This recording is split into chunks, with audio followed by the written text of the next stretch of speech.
So, hi, this is going to be a video demonstrating the power hood personal protective equipment that you need to don before performing an aerosol generating procedure or before looking after a known case of COVID-19. We're going to show you donning, some of the kit you need to take in, and then doffing. Okay. So first of all, it's important to make sure that you're well watered, you've had something to eat, and you've been to the loo as well, because you don't know what sort of length of time you're going to be stuck in a room with a patient. Okay. It's also important to make sure that your battery pack is charged up and working. There'll be a separate video to show you the features of the battery pack. The first thing I'm going to put on with the power hood is the battery pack and motor. Okay. It goes around your waist, adjust it so that it fits you properly. Make sure it's nice and comfortable, and as you can see, the battery hangs down below the fan unit. Okay. Next thing I'm going to do, there's quite a lot of information out on the internet about double gloving or single gloving, but we think if you're performing a high exposure prone procedure, then it's best to double glove, as you would do if you were scrubbing into a high risk case. Okay, so I'm going to put my inner gloves on first.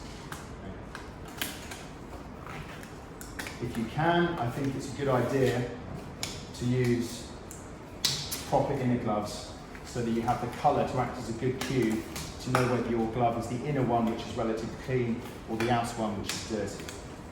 So inner gloves going on first. Okay. Now I'm going to put on my gown. Okay. This is a standard disposable surgical gown, long sleeves.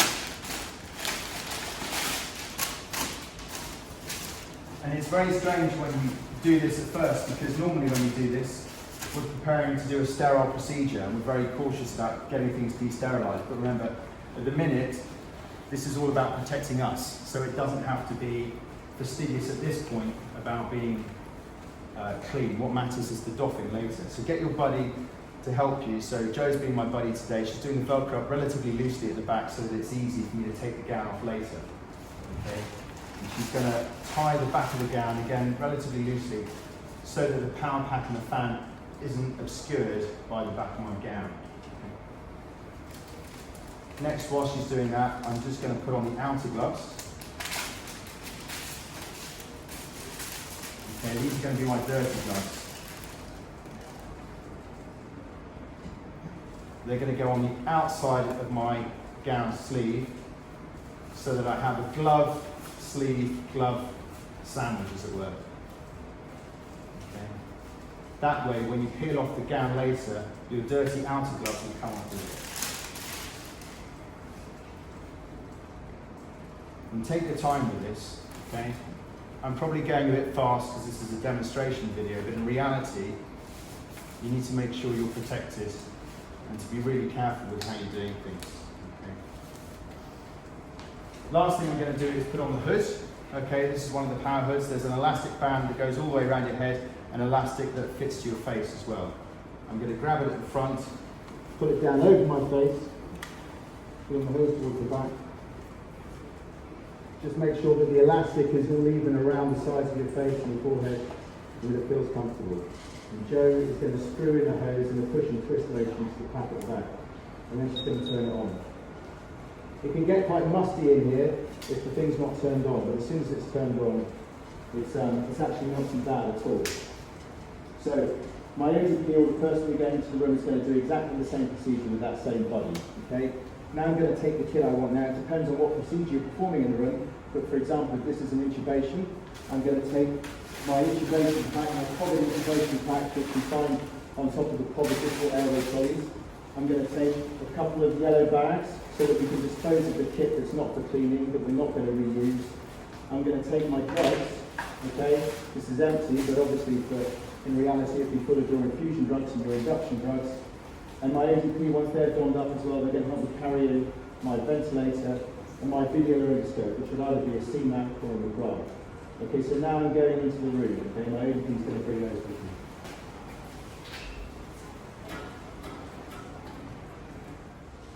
Okay, so our patient's now intubated, ventilated and stabilised.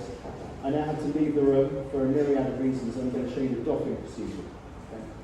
So, first of all, these are dirty gloves and a dirty gown. So what I'm going to do is reach across the front of my chest, holding it down at the shoulders, okay? And I'm going to pull forward Okay, and fold the gown in on itself as I do that. And as I do that, peel off the outer dirty gloves and put the whole lot in the bin. Okay? So these gloves are now relatively clean. Okay? I'm still going to put a bit of alcohol gel on them. Okay? I'm going to clean these gloves with alcohol gel. I'm then going to get a Flanell wipe, and before I leave the room, clean the outer surface of the gown, of the mask, sorry. Okay? I'm then going to fold that up inside the gloves, drop that in the bin. I'm going to clean my hands again at this stage. Okay. So now I'm going to leave the room with the hood still on. Okay, so now I've come back into the room. Okay, I've just alcohol gel my hands as I was leaving the room. Okay, and now I'm going to put blue gloves, simple gloves, over my hands.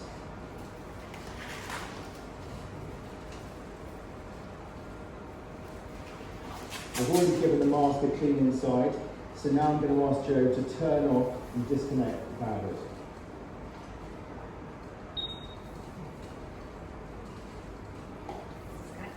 Okay, what I'm going to do, there is a Velcro strap just underneath the hood, but I want to hold the hood as far away from my face as possible, so I'm going to hold it underneath at this little seam, hold the hood at the top, and lift the whole thing, closing my eyes as I do it, away from my face, okay?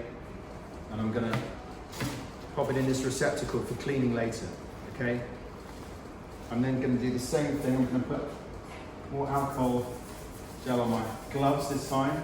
Now, I don't think these gloves are licensed because they can split. The alcohol can degrade the gloves, but for the sake of a few seconds of making sure you clean the surface of the gloves again, I think it makes sense. I'm then going to reach down, undo the buckle, take it off, lift it away from me, and put it in that same receptacle for cleaning, okay?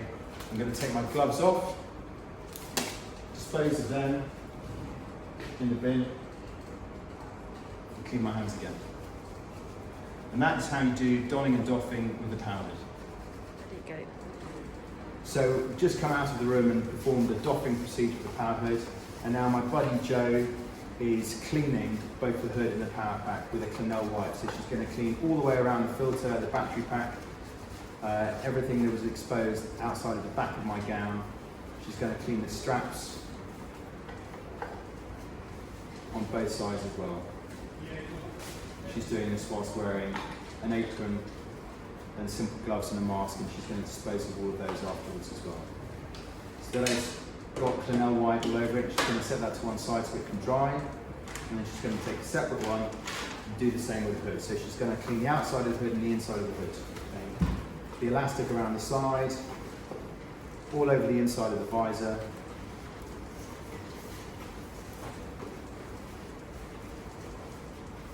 Underneath and over the front of the hood as well. And then after that, she's going to clean the hose as well. Okay. Because it's corrugated, she needs to make sure she gets into the corrugations to make sure it's cleaned all the way down. That's how you clean one of the hoods. And I don't think it's bad practice for whenever you next use a hood to give it a bit of a clean down yourself as well. Okay, it's kind of like packing your own parachute. You want to pack your own parachute, make sure it's going to work. You can't blame anyone else at that point either. So I think it's a good idea to clean down your own hood before you use it as well.